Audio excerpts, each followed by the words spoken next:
Hi, welcome to Bookie, which unlock big ideas from world bestsellers in audio, text, and mind map. Please download Bookie at Apple Store or Google Play with more features. Get your free mind snack now. Today we will unlock the famous novel, Animal Farm.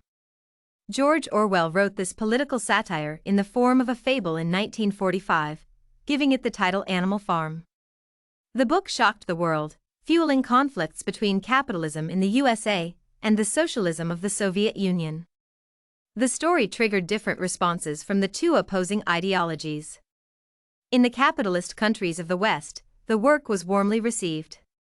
People believed it was an objective evaluation of a socialist country and told the truth about its living conditions. Western societies embraced the story, and its popularity grew. Animal Farm was translated into more than a dozen languages, adapted for children, illustrated and turned into animated movies. Orwell himself became a spokesperson and arbiter of his time, with influential moral views and a linguistic style that influenced the works of many Western novelists and playwrights of the 1950s and 60s. However, in communist Russia, the novel was regarded as anti-Soviet, anti-socialist, and was banned for many years. In fact, the book is widely regarded as a revelation of the dark side of Joseph Stalin's influence in the Soviet Union and an attack on totalitarianism across the world.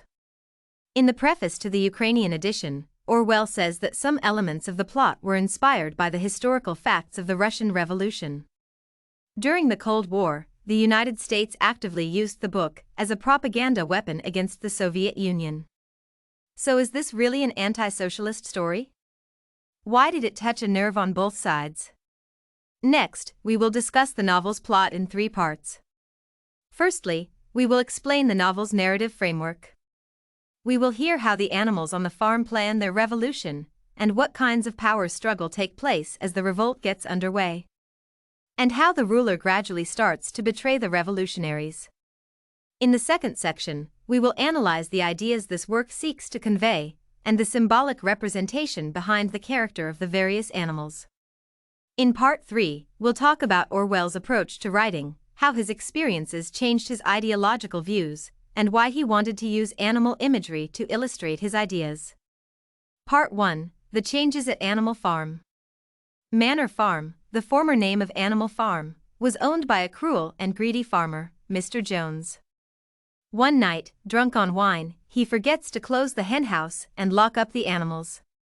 So, while he and Mrs. Jones sleep, the animals assemble in the large barn and listen to a speech delivered by Old Major, a venerated pig. Old Major is 12 years old and slowly dying. Before he breathes his last breath, he wishes to pass on his wisdom to other animals. He speaks with indignation of the miserable lives animals lead.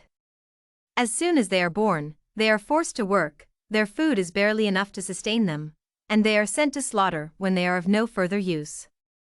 He tells the assembled animals that this tragic way of existing is not natural. There is plenty enough land in England for all creatures to have a decent life. The main culprits of this tragedy, he argues, are humans. They have always exploited the labor of other animals for their own gain. From Old Major's point of view, men are the root of all evil. Only by getting rid of their domination can animals live a free and rich life. So Old Major encourages the animals to rise up. To galvanize them, he teaches them the anthem Beasts of England. The song's lyrics are about the promise of a better future for animals. Inspired by its words, they sing the song over and over again. After this encouraging speech, 3 days later, Old Major dies. The animals who were there carry his message with passion, passing it on to others. Everyone actively prepares for the rebellion, waiting in anticipation for the fated day to come. Conditions for the animals deteriorate.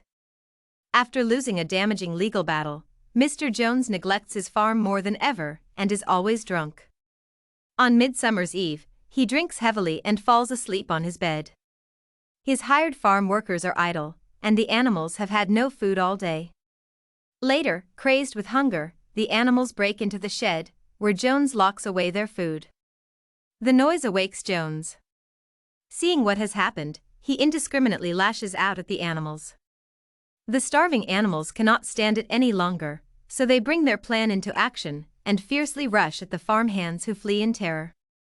At the end of the day, the rebellion is complete, and the animals control the farm. Now the farm belongs to the animals. Among them, two outstanding pigs, Napoleon and Snowball, assume leadership. Snowball is lively, articulate, brimming with ideas and plans.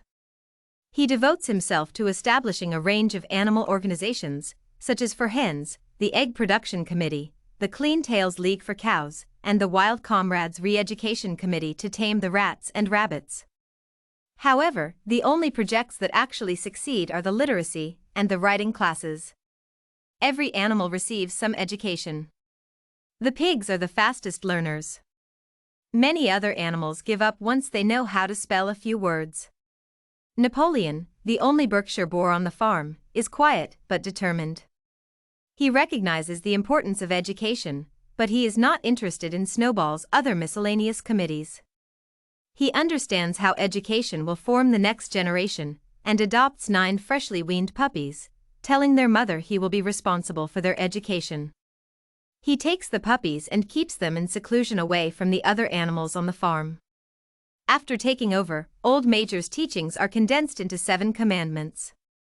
These are inscribed on the wall, and the farm is renamed Animal Farm. The commandments say, whatever goes upon 2 legs is an enemy, whatever goes upon 4 legs, or has wings, is a friend, no animal shall wear clothes, no animal shall sleep in a bed, no animal shall drink alcohol, no animal shall kill any other animal, all animals are equal. Snowball boils down the full set of rules into a single slogan, and the sheep especially love to sing this all day long, 4 legs good, 2 legs bad. The animals work harder than ever under Napoleon and Snowball's leadership, but they are happy because now they are working for themselves. No one wastes food, and no one steals it. They have more to eat than ever before and greater leisure time. There are setbacks. Some animals cannot successfully manipulate the farm tools designed for humans, and they do not have a threshing machine to shell their grain. However, with their brilliant minds, pigs often come up with new solutions and lead the way. Sunday is a day to rest, and no one works. It's the day the animals hold their general assemblies, plan for the upcoming week's work, and propose and vote on resolutions. It is always the pigs who make proposals, with Napoleon and Snowball making the most contributions. Despite the democratic procedures, they can never reach a consensus. For example, if one of the pigs promotes sowing barley in the winter, the other will recommend planting more oats. Snowball usually wins the majority of the votes because of his excellent oratory, but Napoleon is skilled at canvassing for popularity outside the assembly. His interactions and influences are effective, particularly on the sheep. He encourages them to disrupt the proceedings. The sheep often interrupt the meetings singing 4 legs good, 2 legs bad, especially when Snowball's persuasive speech reaches a dramatic point. A project to build a windmill causes the most intransigent disagreement. Snowball thinks the windmill should be constructed to generate electricity. Electricity can provide light and heat and run various machines to do the work for the animals. It would ease their working schedule. However, Napoleon scoffs at the scheme. He believes the priority should be increasing food production. Everyone could starve to death while they waste time building a windmill. Eventually, one Sunday, they come to the final ballot, and Snowball's eloquence wins it by a landslide. At the moment when the triumphant decision is announced, Napoleon lets out a howl. Nobody has heard such a terrible sound before. 9 big dogs rush in and go straight for Snowball. Desperately, he escapes from the hound's jaws and flees. This leaves Napoleon as the sole commander of the animal farm. He immediately announces the suspension of the Sunday meetings. Instead, decisions will be made by a special committee of pigs, led by him. All the other animals would simply have to accept their decisions. Needless to say, the announcement upsets the other animals, among them 4 little pigs who only know a few words. They disapprove of the new arrangements. Everyone wants to protest, but they don't know how to express themselves. The 4 little pigs don't dare to speak up. They are too frightened of the barking of the 9 fierce dogs who act as Napoleon's bodyguards. Then, the sheep begin to sing, 4 legs good, 2 legs bad. By the time they quieten down, the opportunity for discussion has passed. In the aftermath of the meeting, Squealer, a pig renowned for his eloquence and persuasiveness, lobbies to the animals on Napoleon's behalf. He portrays Napoleon's power grab as an act of self-sacrifice for all animals' benefit. He attempts to discredit Snowball's legacy. He uses their fear of Jones as a trump card when the other animals challenge him. If they don't put their trust in Napoleon, Jones will return and reclaim the farm. He declaims, "Surely, comrades, you do not want Jones back?" It's true, no one wants the farmer back. If Napoleon's move is what can prevent Jones's return, the animals can't argue against it anymore. Today we are just sharing limited content. To unlock more key insights of world-class bestseller, please download our app. Just search for BOOKEY at Apple Store or Google Play. Get your free mind snack now.